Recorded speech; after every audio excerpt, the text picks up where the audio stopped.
İstegende gönül jayalçı. O başında jaşıl jazbele. Asmandağı appak bulutlar. Jaştık kıyalaz o nazelle. Ak yüzünde nur canı.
Yüzünde nur canı halolo. Ketuşu da ele sezim ezili ezili. Nege tağdır nege mınçalı mınçalı. Joluqturdu sizdi.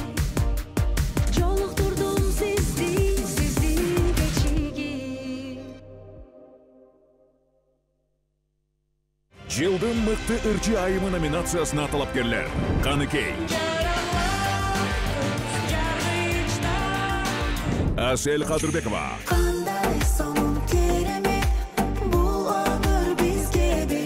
Алтынай Асанбекова. Ак жүзүңдө нур жаны.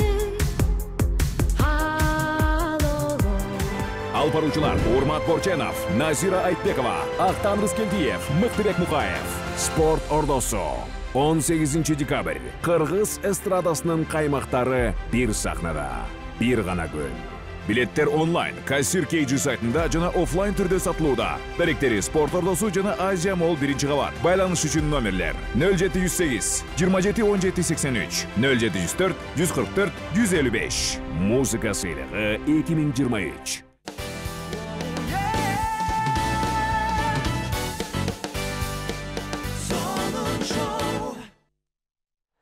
Кутман кеч бизге жаңы кошулган көрүүчүлөргө биз бүгүн эксклюзивдүү бир гана бүгүн алып барабыз. Биздин алып баруучулар мындан ары мыкты менен Актан болот экен деп ойлобоңуздар.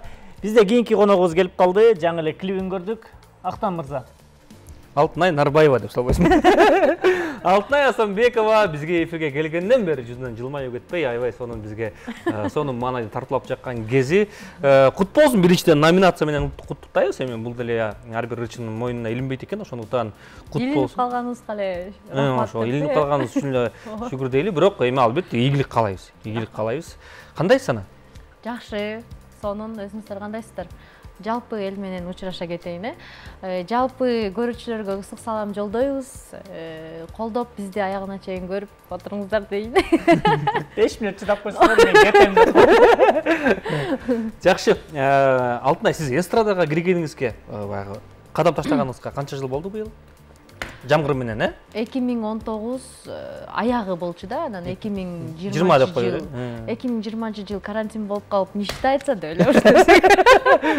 Баарыбыз үйдөн чыкпай отурдук да. Анан ошол. Негизи ошол бир 3 жыл болуп калды. Бирок сизди баягы жылдыз кылган интернет негизи, Антип деле айтсак болот. бир чети. Эми бизди жылдыз кылган эл го деп эле өзүң жылдыз сөз болгонсуң. Ошо интернеттин аркасында отурган эл да албетте. Ыйлачы, ыйлабачы, жамгыр. Ошондон кийин да жана сөз чыкканда бата менен эл көрөт, жамгыр менен алтынай көрөт деген. Муштум менен көзгө көрөт. Жакшы. Мындай, быйыл кандай эмгек кылдыңыз? Ушул жылдын мыкты ырчы айымына татыктуу кандай иштер болду? Эмне кылдыңыз? Ишенесиздерби, ушул жылдын мыкты ырчы айымы дегенге номинацияга талапкер дегенде анан ойлондум-да, мен эмне кылдым депчи. Анан Эч нерсе да кылбапсың. Билинип калдым деп. Эми мурунку жылдарга салыштырмалуу чындыгында быйыл кичине иштедим десем болот. Эми стройка акберки. Ооба, швея. Клининг компания. Колдон келген бардык жумушта иштеп, ырларды жаздырып дегендей иштедик десем да болот эми. Анткени мен мурун ошо айтып атпаймынбы, 2019-жылда мен бир жылда бир эле ыр жазып койчумун да. Жамгырды жазгам, экинчи жылы жанымды жаздык. Анан жыдан башлаган ырлар, Ооба, анан быйыл кичине өзгөчөлүк кылып 3 ыр жаңы чыгарып турум, анан ошого сүйүнүп, ошончо билинип калган окшоймун деп ойлоп калдым да. Жакшы, эң башкысы ошо эл оозунда ар дайым болуп турган жакшы да. Антпесе көп эле таланттуу, мисалы үчүн ырчыларды билем, досторум бар арасында. Ушунчалык таланттуу, ушунчалык үндөрү дагы күчтүү, бирок жок да. Мисалы үчүн ким? Мыкыды кой. Мен ырдабайм. Мен ырдасам анда токтотуп салмак мындай берүүлөрдү. Мындай суроо, мен сиз менен бүгүн ушул берүүдө жүз көрүшүп атабыз. Мен угушум боюнча Жамгыр аттуу ырды сиздин байкеңиз жазып ырдап чыккан, анан байкеңизден жакшы элге тарабай калып, анан сиз ырдаганда элге жакшы кирип кетти. Ушул чынбы? Жок, байкем ырдаган эмес. Өзүм эле 2010-жылы ырдагамын. 2010? Ооба. Анан канчадасыз? Анан 2010-жылы ал кезде мынчалык интернет жок болчу, радио, телевидениеден көз каранды болчубуз. Мен анда 18 жашта болчумун, ошон үчүн бул чыгарма элге жетпей эле. Санабайм, мен санап кирбейди. 10 жыл. Айтам жашымда эфирден кийин. 92 турбайбы? Бат иштеткене калькулятор. Бул отличник болчу мага караганда. Анан оюм бөлүнүп кетти. Ошо 2010 интернет жок болчу, анан 10 жылдан кийин кайра чыгардыңыз, анан ошол өзүм эле аткаргам, кайра эле 10 жылдан кийин өзүм эле аткардым. Да мен уккан ал жөн эле миф экен, Ооба. Ошону эле тактап алайын дегем. Болду, кете берсеңиз болот да. Жакшы, жаңы жылга кандай пландарды койдуңуз? Биринчиден ошону айталы, андан кийин жаңы жылга жакын 18-декабрга барып кептелебиз. Биз эми баарыбыз эле жылдын аягында эле ушинтип жылдын жыйынтыктарын чыгарып эле, анан жылдын башында өлө катуу иштейбиз, өлө кыйын боло беребиз. Анан жок. Январь, февралда эле кайра эле жок болуп кетебиз го. Анан азырынча мен моундай кылгантам деп айтпай эле турайын. Аманчылык болсо Кудайдын буйруганы менен акырын иштей беребиз ушул жолдо эле деген. Негизи, мисалы үчүн Оскар сыйлыгы болобу деги эле ушунчалык баягы Голливуд жакта КМШ мамиле өлкөлөрүндө деле ушундай көп чоң сыйлыктардын алдында ар бир жылдыз, келе турган жылдыз дагы бир нерсе менен таймашат да. Ал жанагы кийип келген көйнөктөрү менен, образдары менен. Сиз кандай эмне бомба даярдап жатасыз?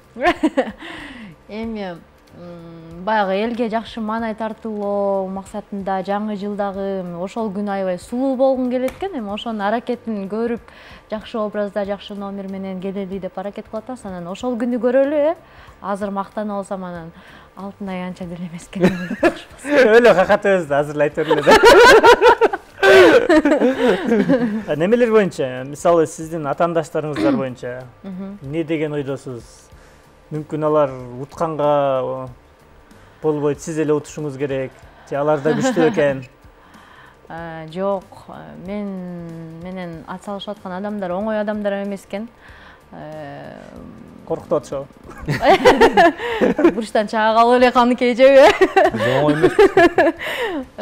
Алар деген эми ушул чыгармачылыкта көп жылдан бери эмгек кылып жүргөн айымдар экен. Элдин алдына мен жаңы эле таанылып атсам, алар уже таанымал инсандар экен дегендей.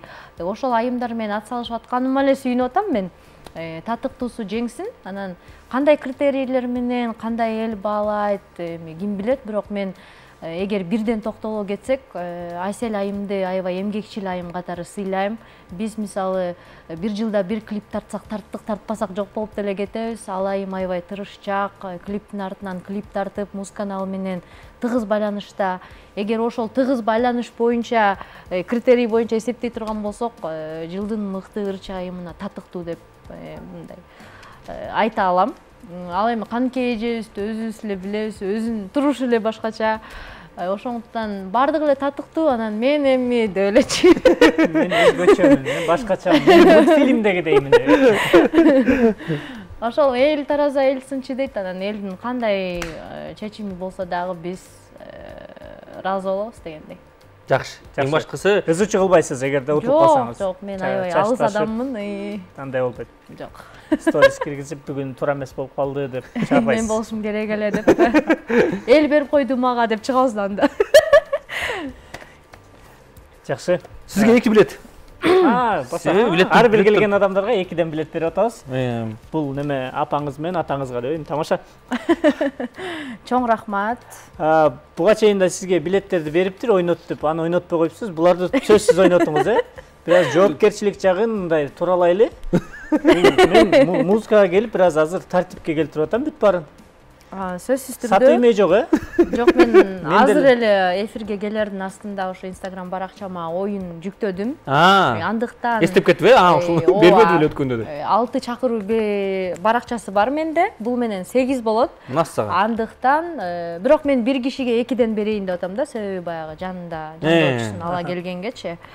Анан ошондуктан менин Instagram баракчамдан сторис бөлүгүнөн көрүп, ошол жактан ойноп, утуп алыңыздар. Instagram баракчаңызда канча катталуучу бар? 202 миң. Калганын эсептебейсиз, Майда бараттарын. Instagramды активдүү эле колдоносуз да. Тынбай. Сизчелик эмес эми бирок. Instagram, TikTok, Facebook кайсысында көрүп? Instagram. Бул киши 92 болгондон одноклассники бар болуш керек. Моймирден башталат.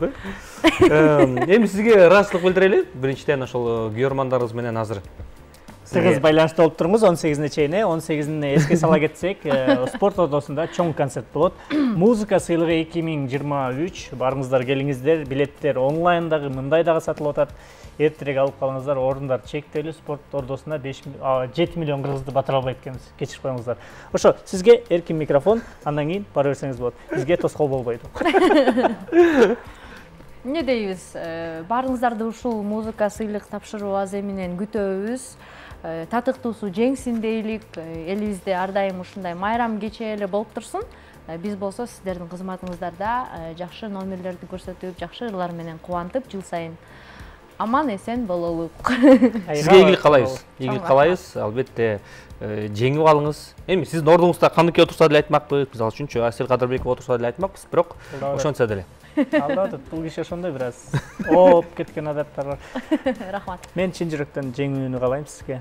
Калгандары ийгилик мелиңиз, жакшы барыңыз. Рахмат.